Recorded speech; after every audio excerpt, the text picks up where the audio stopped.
Good afternoon. My name is Bob Griffin. I'm the Chief Executive Officer of IOSD.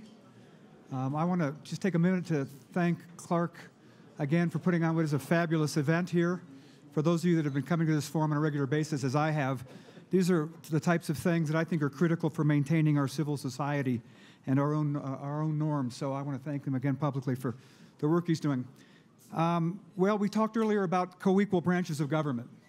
So this next panel, I think, is going to really drive the importance of that point home very quickly here. This is a panel entitled Congress's Role in Making and Execution of National Security Policy in the Trump Era. It'll be moderated by Ryan Leza. For those of you that don't know Ryan, he covers the White House, Congress, national politics, and elections for The New Yorker, and he's also an on-air political contributor for CNN. So with that, Ryan. Hey, thank you very much. Thanks to the Aspen Institute and to Clark and Walter for having me back. We have a very distinguished panel, of bipartisan panel. Let's start with Michael McCall, the chairman of the Homeland Security Committee, Stephanie Murphy, one of the newest members of Congress. And first of all, I should say Congressman McCall is a Republican from Texas. Stephanie Murphy, one of the newest members of Congress, a Democrat from Florida, who's previously worked at the Department of Defense.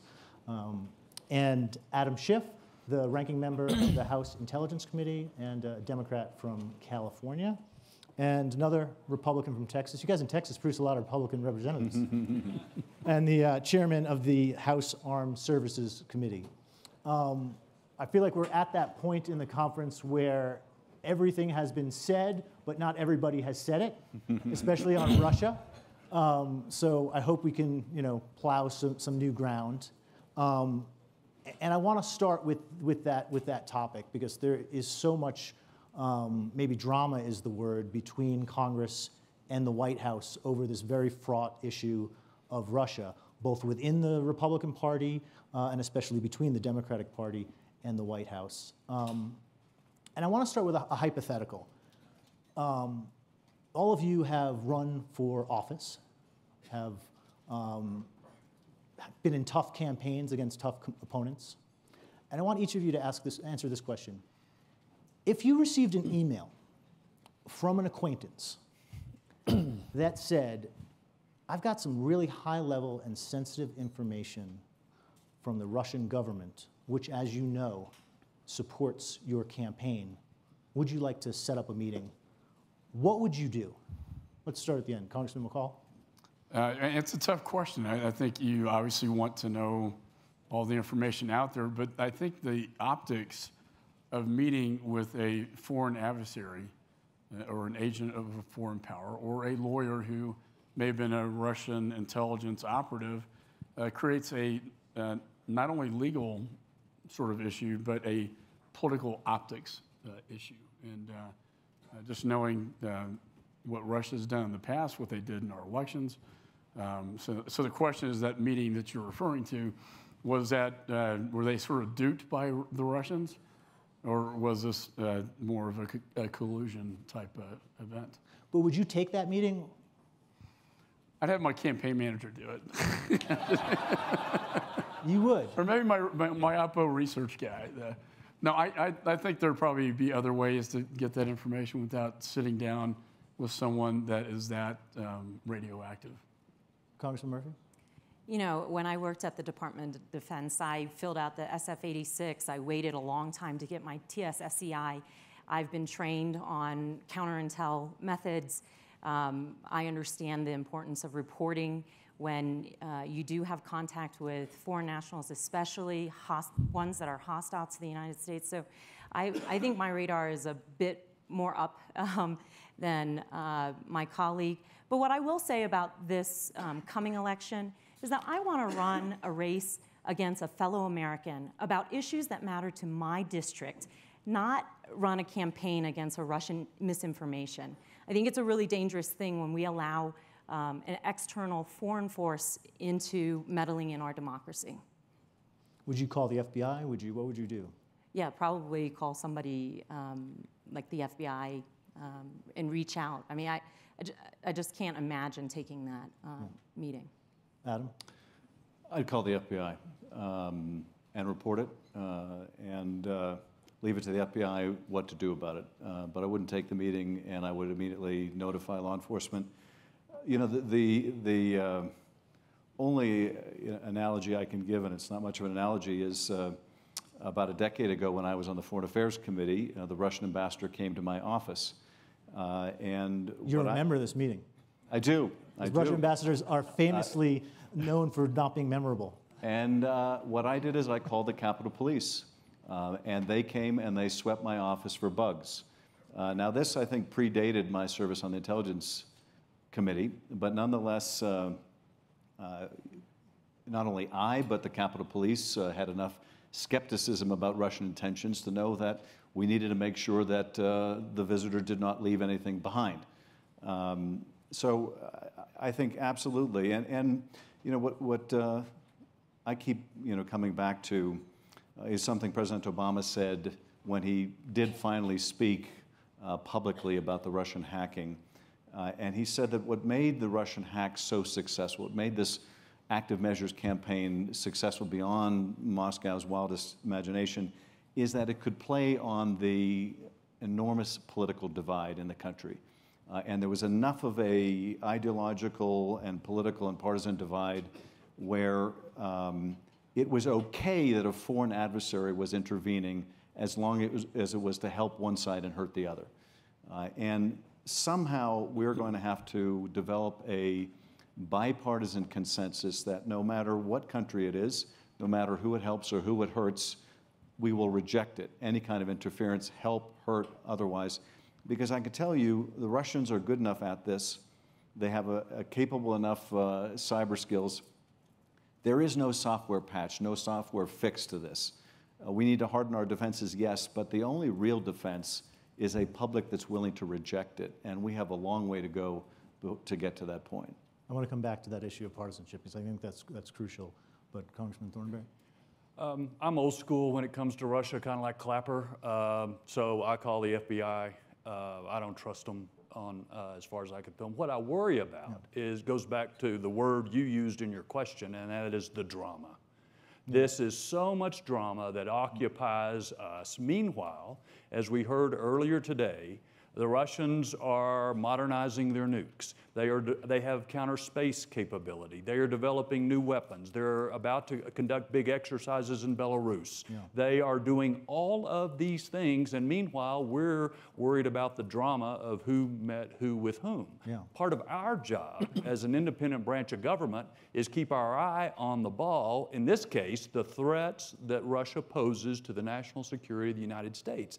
And don't get so caught up in the drama that we lose sight of those things that Adam was just talking about and the broader Russian threat. And isn't that part of the success of their campaign last year? Yeah, and is that it dominates our conversations, right? In the old days of the Soviet Union, they would exploit maybe our lack of full commitment to civil rights or support for dictatorships abroad. Now what they've discovered is one of our great weaknesses is our polarization, our partisanship.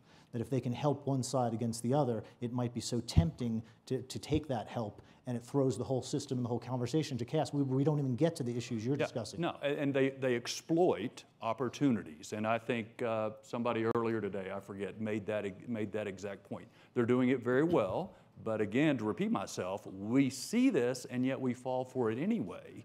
We better look at this broader picture because, as General Dunford and others said, this is at least the biggest threat to the national security of the United States. Congressman Schiff, I want you to respond to this because as someone who speaks a lot about this issue and the really micro details of what relationships the Russians and the Trump campaign may or may not have had, and is obviously on a committee running an investigation, is that a fair point? Do we spend too much time on this issue at the exclusion of other big ones? You know, I don't think we spend too much time on it because, in particular, if there's any potential that the administration could be compromised, that's obviously a deep national security threat to the country. But I completely agree with Mac's point, which is we need to view this through the broader perspective of what Russia is doing. And what I always try to come back to when I talk about the investigation and why the investigation matters, the broadest perspective here, from my point of view, is we're engaged in a real ideological struggle with Russia right now. It isn't communism versus capitalism, but it is authoritarianism versus democracy and representative government. We see, looking at this objectively around the world, a real rise of the autocrats. Putin, I think, is in the vanguard of this, but you see it in Erdogan in Turkey, and al-Sisi in Egypt, and Duterte in the Philippines. You see it in Hungary and Poland, and there's a real challenge to the very idea of liberal democracy, an effort to tear down liberal democracy.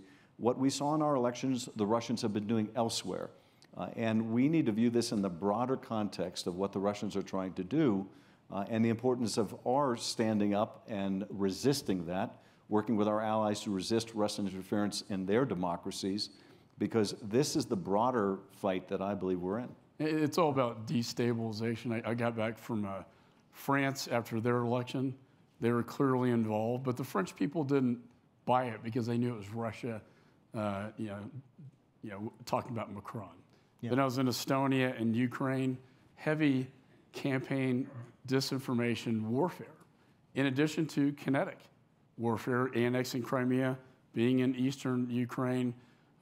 They tried to do it in our elections as well. I got the Gang of Eight briefing. I said at the time that we ought to call Russia out for what they're doing and that we have to have consequences to that.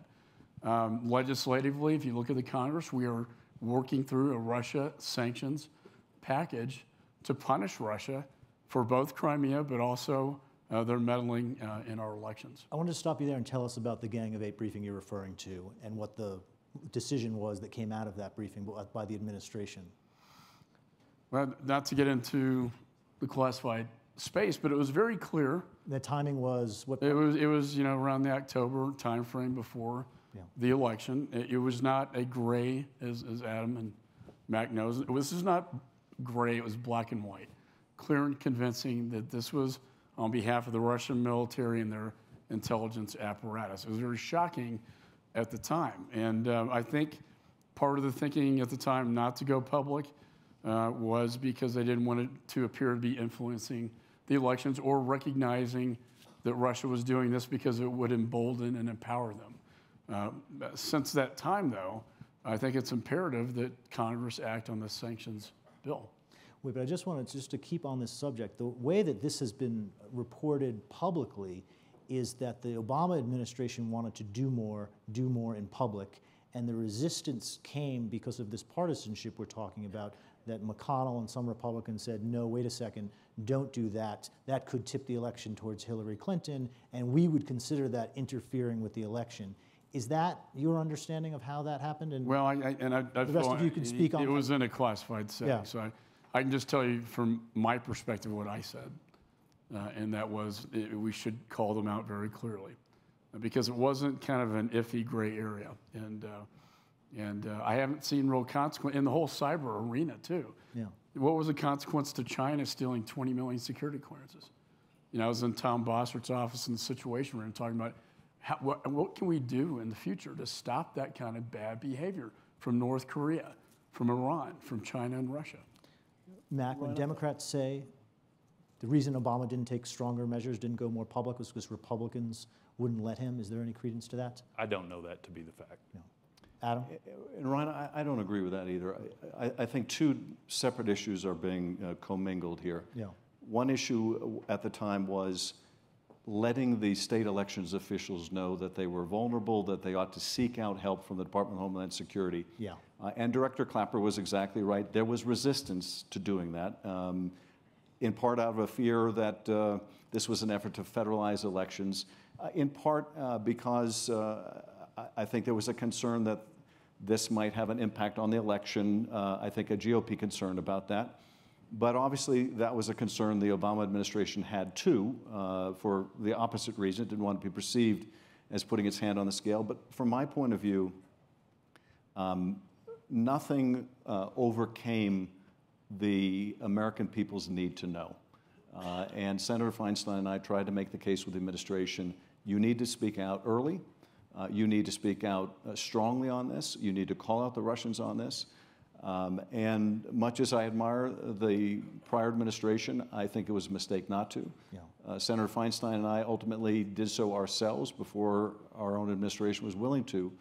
But I still don't think, frankly, we have done enough. And After the election, we did speak out through our administration. We did impose some sanctions. The sanctions have not been enough, and we're now facing a prospect that the president may even undermine the sanctions that were imposed as relatively minor as they were. But probably the most destructive thing from my point of view in terms of our preparedness is, because I think the answer is reaching a national consensus about rejecting foreign intervention, that has to begin with the president acknowledging what happened. And it requires the president to say to the country, this is what we know took place, this is how we're going to protect ourselves going forward, and to put that in motion. But that hasn't happened. And it simply has to. We need to do whatever we can from the cyber perspective, but the most important thing, I think, is preparing the public, because as both directors just told us, this is going to be played out not only here but elsewhere, all around the world, not just by Russia either. You see the effect of cyber hacking in the explosion within the Gulf states right now. You see potential and allegations of cyber actions between Pakistan and India. You're going to see this now around the world as a very effective, very inexpensive way to meddle, to influence the affairs of others, and we need to prepare ourselves, and I do not think we're doing anything like we need to.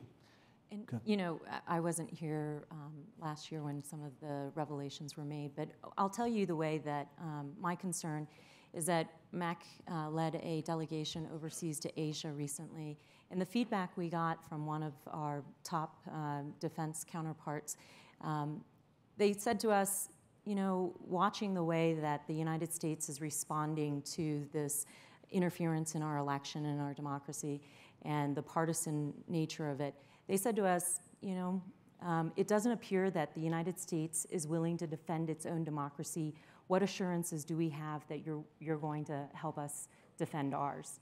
And I think that, to me, is the biggest concern. It's an internal and external threat. It's an internal threat to our own democracy, but it also opens us up because our adversaries and our allies are watching the way we respond to this, and it says a lot about our will, and I'm concerned about that. Does anyone on this panel have any doubts about the consensus views of the intelligence community with respect to the Russian active measures campaign last year? No. I think I know Adam's view on this, but for the rest of you, how do you view the president's repeated undermining of that report? Let's start with you, Michael. Well, I think...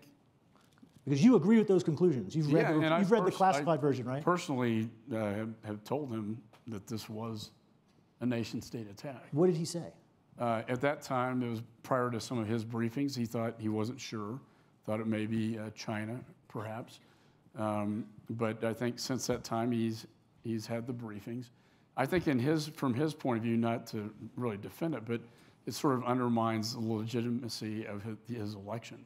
And I think that's what's troubling him to come out and say definitively it was Russia. So he'll say, yeah, probably it was Russia, but it could have been China and some other actors. I think the sooner he says it's Russia, sooner we can move forward with this. I mean, he has said it, but then he'll take it back. He sort of moves a couple of steps forward and then one step back. Right. What is your view of that and the president's inability to 100% embrace what everyone else in your world seems to agree on? I don't know. It's a very honest That's the most honest answer I've seen today. Well, I don't know. A couple of bigger trends play into this. One is the trend in politics and maybe our society in general to see your own truth. I think General Hayden mentioned this earlier this morning about the challenge in knowing what is true and staying with what is true, even if it's contrary to your preconceived notions. We tend to seek out media that conforms to what we already believe. And so you extend this through social media and everything. You've got this thing throughout our society. And whatever else one may say about the president, he excelled at using social media to win his election. But there are characteristics of that that seem to me to be troubling throughout the society. The other point, I think it's just important to emphasize, getting back to some things Adam said, we have essentially another domain of warfare now. In addition to the traditional ones, we have cyber, we have outer space, and we also have, separate from cyber, this influence operation. It's not just the Russians, the Chinese do it, the Iranians do it. And so we have a different form of warfare attempting to advance your national goals for which we are not very well prepared to respond. And that's a challenge for our whole society. And this is nothing new. I prosecuted the Johnny Chung case, led us to the director of Chinese intelligence, putting money into the Clinton campaign. Yeah. So and Russia's been doing this with their, spies, and they just have a new tool, and it's a cyberspace. Do you think that 2016 was unique and sort of a quantum leap ahead of what had been tried and successfully done in previous elections? With respect to cyber, it was and I think the point was made earlier today, because they stole the information, but how they used it. But we should not think it's unique. Right. It's just the next step on the ladder. The dumping. Well, and I think part of the reason why our response was took as long in coming as it did is that it began the way I think most of the foreign intrusions we've seen in prior elections began, and that is it looked a lot like a foreign intelligence gathering operation. It looked like this is the Russians wanting to find out about people who might become president of the United States. That is something, regrettably, we expect, not only of the Russians but of others. But at some point, the Russians decided to weaponize the data that they had gathered. Now, that was unprecedented, not for Europe, but it was unprecedented here. It demonstrated a whole new willingness of Russia to take on the most powerful nation on earth in quite a blatant way. Yeah. And so I think this is fundamentally different. I have to say I was disappointed to hear our CIA director minimize it by saying, well, yes, we've had this election after election. Certainly, we've had other instances of foreign intervention to some degree and foreign intelligence gathering. We have never seen anything like this before, and I don't think we should understate the significance of what just happened. It was a real violation of our sovereignty, and I share Director Brennan's upset over our president saying that he was really proud to meet Putin. And frankly, I'll go beyond that. I don't know what kind of a negotiator goes into that meeting by asking the adversary, did you do it? You go into that meeting saying, we know you did it, and here are the consequences, and you've only seen the beginning of them. Yeah. And if you do it again, it's going to be far more serious. So, I do think we were slow to appreciate what the Russians were doing, but this was of a whole new order of magnitude that we did not anticipate, and obviously it's been quite devastating. I want to ask a question about oversight and your role in oversight. When you are a Democrat with a Republican president, I think it's pretty clear. Oversight, it's simple what your role is. When you're the head of a Republican, when you're a Republican running a committee and your own party is in power in the White House, things get more complicated immediately. I imagine your oversight role was a whole lot easier during the Obama years than it is the last 6 months with Trump. And I want to talk about this with respect to the investigation and what's been in the news this week with respect to Trump's relationship with his Justice Department and the special counsel. I was thinking about this today when Sean Spicer resigned. I mean, I could have thought of many reasons why someone in the Trump White House might have resigned in the last 6 months. For Sean, the sort of last straw was he got a new boss he didn't like. For you guys, especially the Republicans on the panel, what is that red line? What is the thing that President Trump would do with respect to this investigation where you would say, wait a second, that's too far, I need to do X? Is it firing Mueller? Is it not cooperating with the special counsel? Where are those red lines right now? Let's start with you. If you're expecting me to predict everything that President Trump may do and what our reaction could be, I can't. Well, let me be specific. What if he fired Mueller? Yeah. We'll take it, whatever events come as they come. But I want to get back to your broader. But not answering that. If you're the president sitting in the White House, you're saying, wait a second. A chairman of an important committee in Congress just said, he's not sure if it's okay for me to fire Mueller or not. Doesn't that give him an inch to say, yeah, maybe I can do it? No, it It's not a says red I'm line not for you. going to answer hypotheticals about what might happen if. Well, what if he shot someone on Fifth Avenue? Yeah, well, he's talked about that. No, but what if he did it? Yeah. That's a hypothetical. If he shot someone, you would be for it or against it? Well, it might depend on who it is. If it's saying, Putin or Baghdadi, I might be somewhat sympathetic. But there are actions that the president took which you would disagree with. Yeah. But firing the special counsel, you're not prepared to say that's... I'm not prepared to say anything that this event, not knowing the circumstances, provokes reaction X. Okay. But I want to get back to your bigger point. Yeah. And that one of the lessons I took that we did not do as well in the Bush administration as we should have is ask the hard questions. Yeah. Press them on the strategy in Iraq for reconstruction or whatever. Yeah. That does not necessarily mean that I disagree with any of the decisions, but I think it's our job as an independent branch of government, even when it's our party, to ask those difficult questions, partly as a representative of the American people, but partly because they're going to be better if they have to answer our questions, right. Even as General Clapper referenced earlier, he doesn't like it sometimes. There's a tension between the two branches that makes our system work. And that does put an onus on our shoulders, especially Republican shoulders in these days, yeah. to conduct that fair but tough oversight of administration actions. That's different from answering hypotheticals about what might happen if. It's talking about, okay, their military strategy for Afghanistan today, right. As we were talking about earlier, what is that?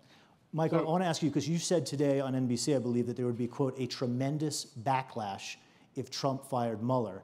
One of your colleagues seems to disagree with that. Why do you think there would be a tremendous backlash? Well, I think there would. Adam and I went on Andrea Mitchell's show, and shows you the danger of going on television these days, because 5 minutes before that, Sean Spicer resigned. So this became the issue. I've known Bob Mueller for a long time. When I worked in the Justice Department, I think people on both sides of the aisle have tremendous respect for him. I think we should allow him to move forward with this investigation, wherever it leads, and get to the bottom of this for the American people, and then move on, whether there's something there or whether there's nothing. And so I do think it would not, I should maybe backlash, it would not be received well. So you actually think you went too far in saying there'd be a tremendous backlash? You think it might be something less than that? I think would not be received well because of the respect both sides have for the integrity of Bob Mueller and what he's attempting to do. And not an easy task. Would Congress do anything if he fired Mueller? That's going to be one of those hypotheticals that, I think there would be a lot of media attention, obviously. Stephanie and Adam, I want to ask Stephanie first. What would, if the president fired Mueller or took any of the other actions that have been reported this last 48 hours that he's considering, pardoning himself, pardoning his aides, what would and should Congress's reaction be? As it relates to our oversight role, I don't believe it's necessarily a Democratic or a Republican perspective, or that we would act differently. My hope would be that we would act on behalf of the American people and have to look at the actions in the context of how they came about. But I think there's never a more important time than right now for Congress to be very assertive about both its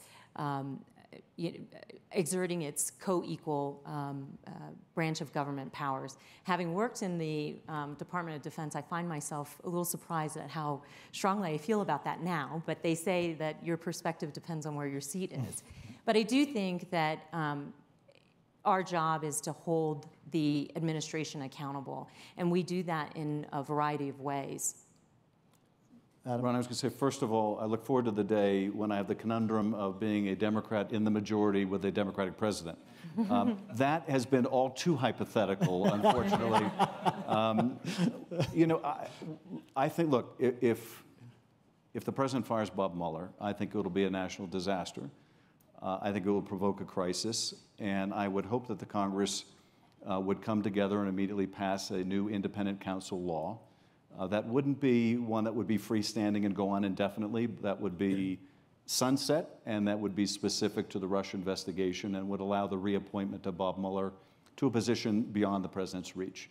I would hope that's what we would do. I can certainly more than understand my colleagues not wanting to delve into this and answer a hypothetical they hope doesn't come to pass, because it would be a terrible thing for the country if it does. Yeah. I do worry, and maybe this isn't the best forum for my colleagues to deliver that message publicly to the president, but I hope that they deliver it privately so that that can be avoided, because I really do think then we are in an existential crisis of our system of checks and balances, because we do have a president who made clear within the last 24 to 48 hours that he has a very different view of the independence of the Justice Department, Special Counsel, Deputy AG, FBI Director, Acting FBI Director, than has been the custom and practice for the President of the United States. And I do think that it is essential that we reassert our dedication to our system of checks and balances. And even though I understand the desire not to confront the President publicly on a hypothetical, I hope that my colleagues will communicate that privately so that we can avoid that kind of a crisis. Can I say, I mean, oversight when your party is not in power is sometimes easier. Yeah. I mean, I'll give you that. But I will also say that my experience with Secretary Kelly has been extremely positive and has given me the opportunity to actually get things done. Yeah. For instance, we passed yesterday in the Congress 386 votes to approve the reauthorization bill of the Department of Homeland Security for the first time since its creation. With a huge bipartisan majority. And I do want to thank the Aspen Institute for constantly supporting this position. It helped tremendously. I worked with 7 other chairmen. I worked with the Attorney General, the Secretary of Homeland, and the Democrats to get us to the right place to make this a bipartisan bill, which it has to be, for it to be able to get through the Senate and signed into law. And this is going to protect the American people. Yeah. Well, this gets to my next question about the relationship between President Trump and foreign policy making in Congress. And I want to read a quote from one of your colleagues, Representative Mike Simpson, a Republican of Idaho. He said on Wednesday, "I don't even pay any attention to what is going on with the administration because I don't care. They're a distraction. The president is a distraction. At first it was, well, yeah, this is the guy we elected. He'll learn. And now you just don't see that happening." Is that a common view among policymakers, especially with respect to foreign policy in Congress? You want to start? Two things. One is, as we've talked, President Trump has been unique. Let me back up. Yeah.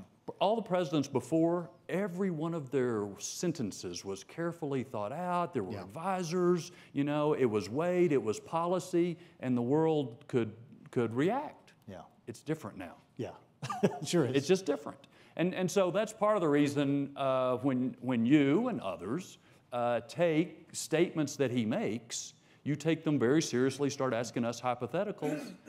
I'm not sure we take everything he says as weightily as we have presidential statements in the past. What matters is what they do.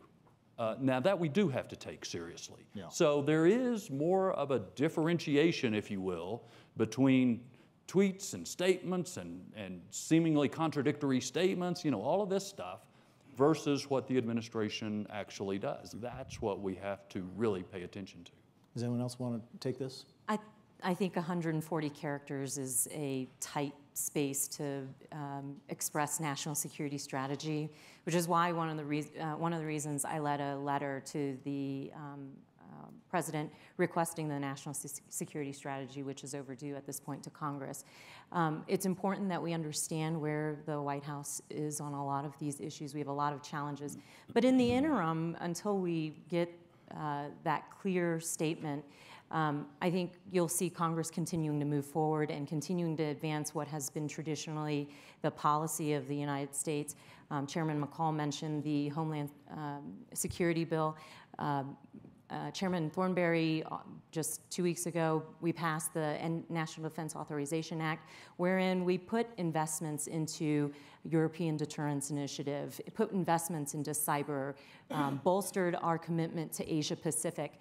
I was proud to work with him on that, and I think where we put our investments also shows what our priorities are. And then Ranking Member Schiff has been working through the Intelligence Committee to get to the bottom of the Russian interference. So, despite the tweets and somewhat unconventional deployment of national security strategy, the rest of the apparatus are co-equal branches moving forward and continuing to ensure for the national security of this country. But could there be greater discipline in the communications team? Of course. And now they're going to have a new team coming into place. I hope they can refine the message. The messaging is important.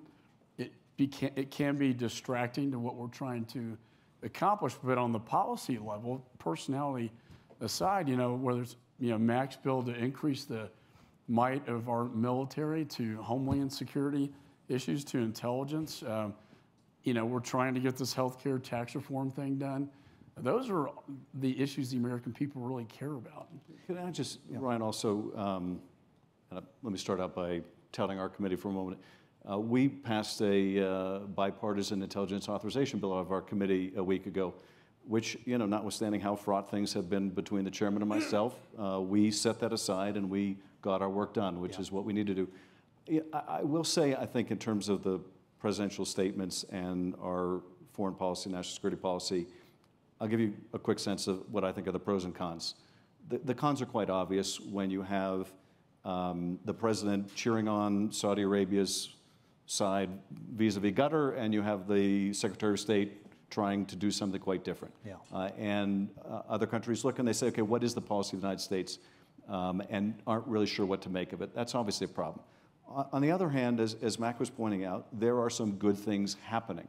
And just today there was a decision made, in my view, the right decision to bring an al-Qaeda suspect for prosecution in a court, not to Gitmo.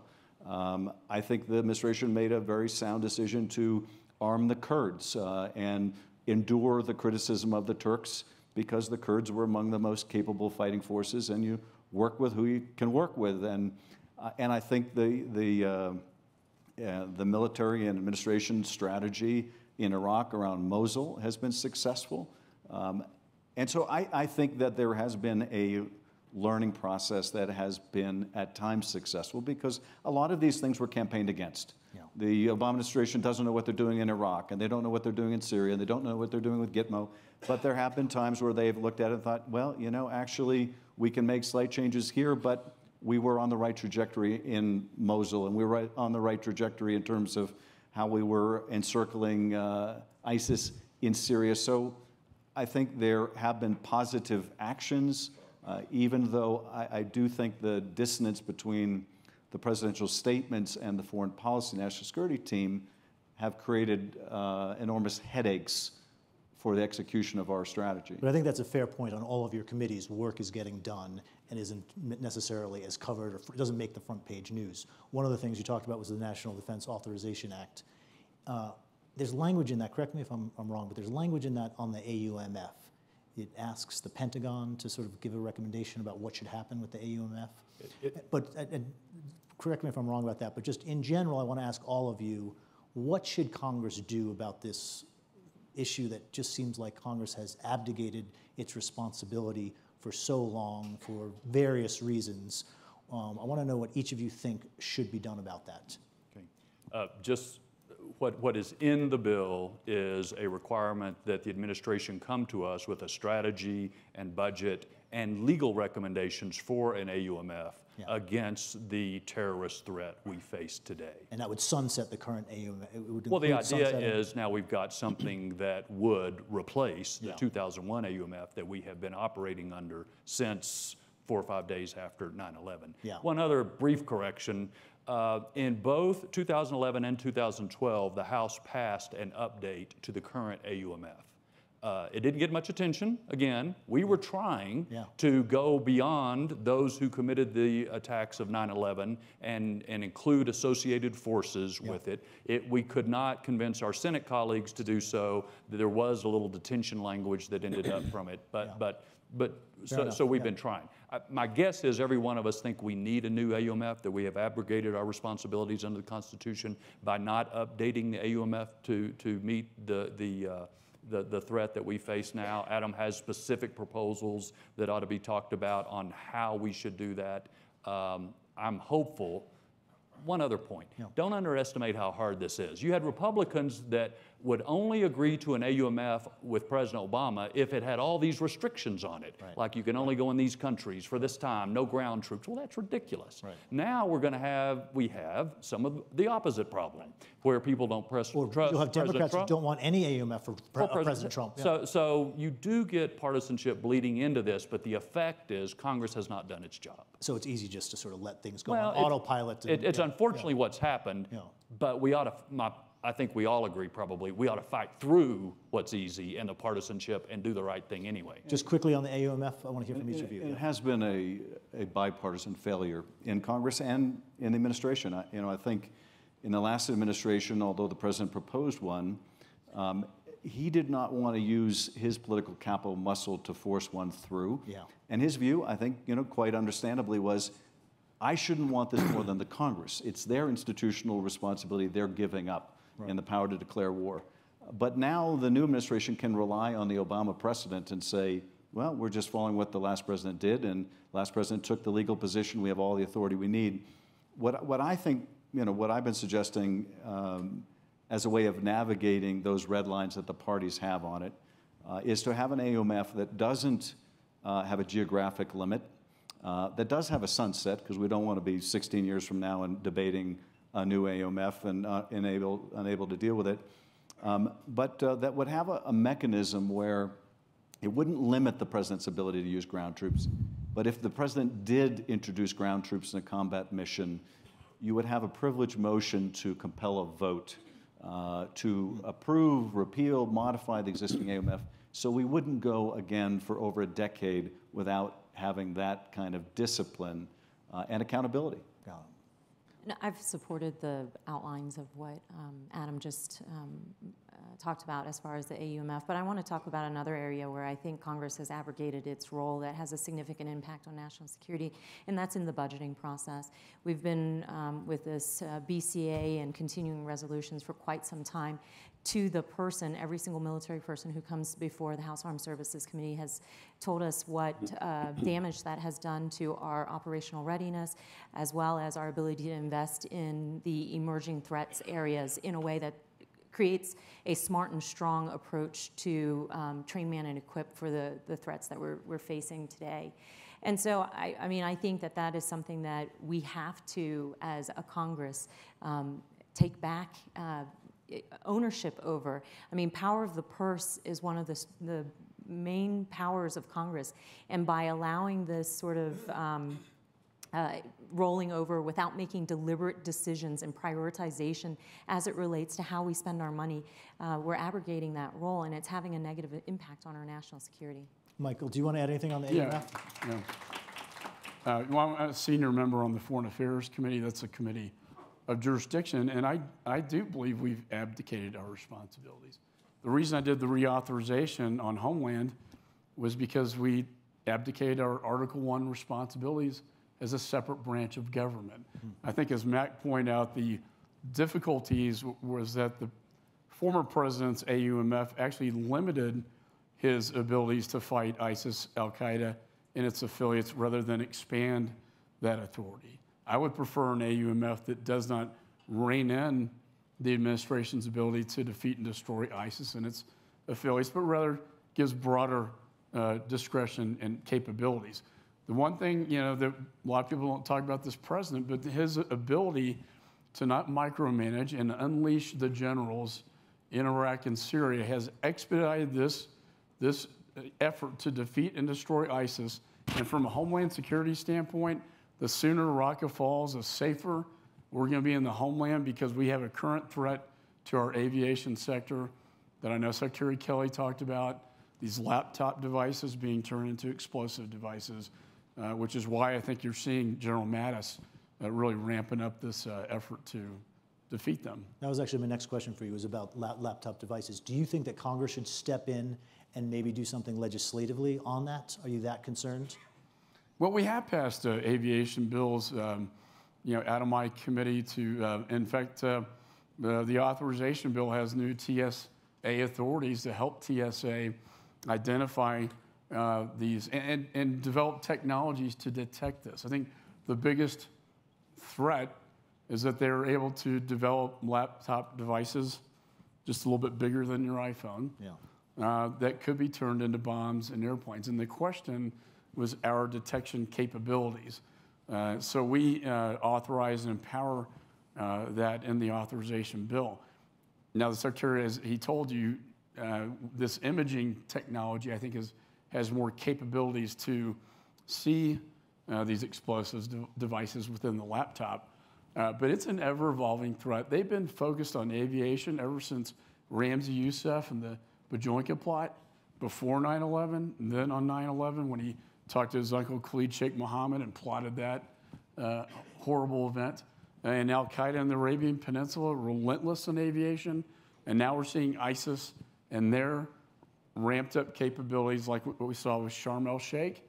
And I hope I'm wrong, but it could be a matter of time before an inbound flight flies into Europe, and God forbid it gets in the United States. One more Homeland Security question that's relevant to your committee and your job. This border wall that seemed to be very important to the Trump campaign. Do you support the same version of the border wall that the president has talked about, a full physical wall on the entire border? It's hard to know exactly what the president wants. Oh, I know what he wants. He said, he's made it very clear. He wants a full physical wall on the southern border. But then it's modified to a wall with slits so you can see the other side, which is what Border wants, to a 40-foot concrete wall with solar panels on it. It seems to change. And so it's I have a border upgrades. security bill I'll be introducing before the end of this Congress. It calls really for three things: physical infrastructure, which includes concrete levees, fencing. Technology, I think, is one of the key elements down there. Most cost-effective, efficient ways to get this done, and then additional personnel to respond to that threat. We will be authorizing the Secretary with broad powers to do that. I'm not going to micromanage him and tell him where to do it or how exactly to do it. But a full physical wall on the entire border is just not going to happen. Well, I think, Mac, we're from a state that has a river. It's hard to envision how you could structurally do that. Well, you just put it on the bank. Look, it works in some places. The concrete levees work well. It's flood protection. The communities like that. Well-populated areas, physical barricades work. In between there, technology seems to be more effective. So concrete wall in some places, electronic surveillance sort of barrier in places, and fencing in places, what is I hear you're saying. But it all has to be integrated by technology, which is not being done now. And that's why it's not being effective. Now, having said that, the rhetoric and the deportations have brought the crossings down by 70%. But we do have to reinforce, I think, the border. I think the Secretary mentioned one of the greatest threats that we have is the human and drug trafficking coming into the United States and the potential terrorists that are linked to transnational criminal organizations. Does anyone want to add anything on the wall? No. Final issue I wanted to get to is Section 702 reauthorization. First of all, does everyone on this panel support reauthorization of Section 702? Yes. Yes. The president has made an argument, starting with a tweet, that President Obama wiretapped him at Trump Tower. That argument then turned into that the Obama administration used Section 702 to do surveillance on its political opponents. This is now a common argument among a certain very vocal part of the political world, that the Obama administration abused this incredibly sensitive power. It all started with President Trump tweeting that. First of all, does anyone on this panel believe that the Obama administration abuse Section 702 to spy on its political opponents? And then the second question is, what has that argument from our president done to your job of getting this reauthorized? Why don't we start with you, Mac? I disagree with part of the premise of your question. Okay. Earlier today, we were talking about cyber and why we have not made more progress in developing the policies to protect the country in cyberspace. Two words, WikiLeaks and Snowden. Boehner appointed me to a task force of 9 different committees to lay out a plan for protecting this country against cyber. Now, Mccall a few years ago got some of that stuff done, but basically what happened is it all came to a screeching halt with the WikiLeaks and Snowden disclosures because everybody got afraid that the government was reading the recipes you were sending your grandma. And it made a coherent discussion about what the government is doing, is not doing, what the threats are, impossible to have. I hope we're kind of getting out of that, but you still have fringes, I would say, on both sides of the political spectrum who use this scare tactic to deny us the ability to not only detect terrorists, but also to do better against some of the cyber threats that we face. So I hope that on a bipartisan basis in the coming year, we can do the responsible thing and reauthorize this particular law, regardless of those tactics that have been going on for a while. Do you think there's any evidence that the Obama administration abused 702? I think the answer no. Okay. I think there are instances where somebody hit the wrong key, and all of those are fully reported and gone over because every step of this is intensely scrutinized at several levels. I mean, this is Adam's bailiwick now, but I don't know of any evidence that there was an intentional abuse of any. Well, those two questions, Adam. Any evidence of abuse, and has that debate made it more difficult to get 702 authorized? I haven't seen any evidence of abuse, and I do think you had both the pre-existing concern on the left with our surveillance programs, but then you now have this concern on the right that I think did originate in the president's tweets in a way to try to justify the president's tweets that Obama must have been using 702 to surveil on Donald Trump. There's no evidence of that. 702 is an enormously effective tool. And we had a vigorous debate about the telephone metadata program. That was a far less effective tool, and I think we arrived at a very sensible reform of that. 702 has been much more important in terms of protecting our country, much more important in terms of protecting our allies by uncovering plots against others in Europe and elsewhere. So it needs to be reauthorized. That is going to be more difficult now. I think the legitimate legislative issues, the legitimate areas to examine in terms of reform are questions over the data that we gather when we use 702. And obviously 702 is targeted foreigners on foreign soil. Is when we do a U.S. person identifier query of that database. In other words, we get data that we've obtained lawfully surveilling people outside the country. But at times there are queries of that database using a U.S. person identifier, meaning a U.S. phone number, or a U.S. IP address, or a U.S. person's name, or a U.S. business name. Now, there may be very good reasons to do that. If you, for example, see chatter that a particular target terrorists might be focused on, you may want to plumb that database to find out who is talking about that particular target, and that target might be a U.S. location. So the question, I think, is, are there any changes? Are there any reforms? Some are suggesting, well, we should have a warrant requirement. We should require going to court before you can do that U.S. person search. That really doesn't work in the context where that U.S. identifier may be the victim rather than a suspect. So we're going to have to work our way through those issues. It's going to be more complicated, but we will, I think, do the country great disservice if we don't succeed in reauthorization. Because it is a vital program. And I understand the need to, and I support the idea of balancing our national security needs with the civil liberties. I don't think a tweet is necessarily evidence, and I think that we need to make more of our decisions based on data and evidence-based legislating. I will tell you the way that I'm seeing the rhetoric and the misinformation manifests itself in my community, why I'm so concerned. One of the top questions I get when I'm home in the community is, where do you get your information?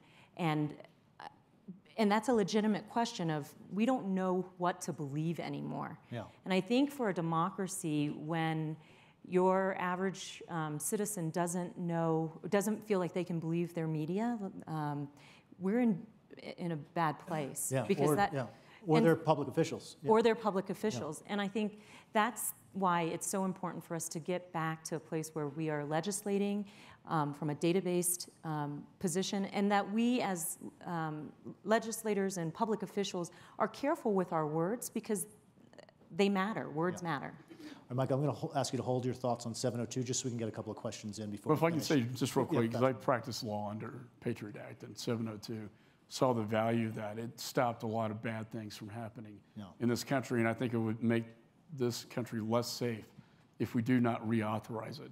And I'm worried, because everybody here supports it, but there are a lot of people on the Judiciary Committee, for instance, that will not want to reauthorize this thing. Republicans and Democrats, or? Right. And, I applied for FISAs. If you're an agent of a foreign power, probable cause to get up on a FISA in the United States. But if it's foreign persons in foreign countries with minimization of U.S. persons. We have time for a few questions right here in the blue blazer. Yeah. White shirt, blue blazer. Can you spell it out, I guess? Nick Christensen, Larimer County, Colorado Sheriff's Office, and a liaison to our State Fusion Center. My question is, ISIS continues to use social media to radicalize individuals here in our country. How is this threat evolving, and what can we do in local law enforcement to better partner with our federal partners and they with us? If I could take your, this is the difference between bin Laden, Al Qaeda, and al-Baghdadi and ISIS, is the internet. The ability to propaganda, to recruit, train, and radicalize within the United States.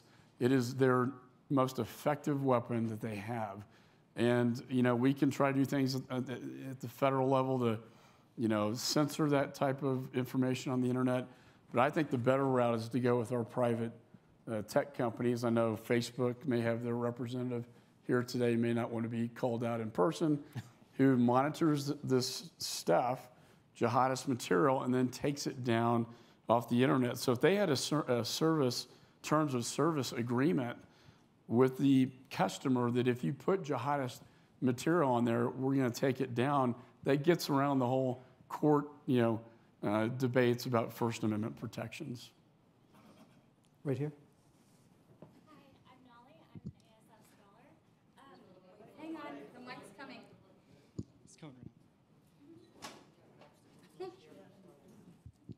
Hi, my name is Nolly. I'm an ASF scholar. Thank you so much for joining us today and for your service. My question is, can you talk a little bit about the role of humanitarian relief and national security and what Congress can do to promote that and prioritize it in U.S. foreign policy? Great. Who wants to take that? I'll take a stab at that. One of the most powerful things that I've seen, and congressional delegations are often much maligned, but from my point of view, I don't have any experience in my job where I learn more hour by hour, moment for moment, than when I have a chance to visit our troops in Iraq or Afghanistan or elsewhere. But I remember going to northwest Pakistan, and this was not long after a devastating earthquake there, and seeing the work that USAID had done, and talking to Pakistanis about it. And our military does a lot of things extraordinarily well. One of the things they do second to none is the kind of emergency relief after a natural disaster, getting into very hard to reach places. Well, when we provided that relief in a part of the world where we are not well liked, not well thought of, have a lot of enemies and adversaries, we became heroes. And the Pakistanis told me that in the wake of that, the most popular toy for Pakistani kids was a model of an American helicopter, because they saw these copters delivering relief. And so I think that kind of aid is great diplomacy. It's good national security policy. It's great for humanitarian needs. So I think it's something we ought to do a lot more on and really cultivate. The only other thing I'll mention is a similar experience in Pakistan. I represent Caltech and the Jet Propulsion Laboratory. I was there when we had one of the landings on Mars, and that was of just the most unmitigated positive as well. Some of our joint scientific endeavors are enormously popular around the world. They're great diplomacy, and we ought to keep them up. And I would even say with our Russian partners, even in the worst of the Cold War, we continued Russian-American scientific dialogue, and I think those back channels of diplomacy are very important. Like I said, the soft power combined with hard power is the way to do this. And we heard from the commander of SOCOM talking about working with the One campaign, for instance. Adam and I had dinner at the Munich Security Conference with Bill Gates and Bono, which is kind of cool. But it's an example of that kind of partnership, working with NGOs, with things like the One campaign or Gates Foundation to strengthen our abilities over there. I worked the 2004 tsunami, and I saw much of what Adam mentioned about the benefits of humanitarian relief and humanitarian assistance and disaster relief in one of the largest Muslim country in the world. But what I would say is that beyond the support for this idea, we have to put money and people behind that. And when the president's budget comes out and it's cutting the State Department diplomacy and development dollars by 30%, and what is bouncing around now in Congress only brings it up to about half of that, that becomes a problem. It limits your ability to execute on those soft power tools. And so I think it's important that we put our money and our people behind what we believe works for this country. We're out of time. I just have one final quick question. Since President Trump has taken office, is America's standing in the world stronger, weaker, or about the same? Go across and answer that. My temptation is to say too early to say, although I think we're on a positive trajectory, partly because of what we've been doing. Adam? Well, you can write this off to my party affiliation, but my attempt to get a one-word answer on this isn't going to work. Oh, I'm sorry. It's fine, though. Well, I think when we walked out of the Paris Climate Accords, we renounced a significant part of our leadership of the world. And the most troubling headline I've seen during the Trump presidency was when Angela Merkel came to visit Washington the first time. And the headline, and this was before the Paris Agreement withdrawal, the headline was "Leader of the Free World Meets Donald Trump." Yeah. And to me, that was a horribly painful, poignant headline. Yeah. And so, my reluctant conclusion is yes, and not irremediably so. But one last point for a very long one-word answer. I found it so striking, that second meeting the president had with Putin, because here he left sitting next to the Japanese prime minister to go sit next to Vladimir Putin. And when I thought about that image, I thought, these are now two of the most isolated leaders in the world. And no wonder they have common interests. And that is not a position the United States should be in. That is extremely depressing. Going back to reading signals from the rest of the world, when we talked to European leaders at the Shangri-La dialogue, they expressed the concern to us that the United States would sell out European countries for a closer relationship with Russia. When we talked to Asian partners and allies, they expressed the concern that the United States would sell out Asian countries for a closer relationship with China. I think when you're listening to what your partners and allies are telling you, it's hard to come to the conclusion that America is stronger than where we were. Well, I think he's put a great national security team together. And that's the one thing that gives me great confidence. I think his meeting in Saudi, his speech was one of his best. I think reassuring NATO when he gave that speech. And so, hearkening back to the previous administration, not to get too political, but I felt like our allies no longer trusted us and our enemies no longer feared us. And the one thing about Trump is I think he's so unpredictable, like the strike in Syria, when the Chinese president's sitting next to him, that there is some value to that. And I think the model of leading as a superpower rather than retreating from the world and creating so many hotspots, I think that doctrine of strategic patience is over under this administration. Thank you, all of you. Thank you very much.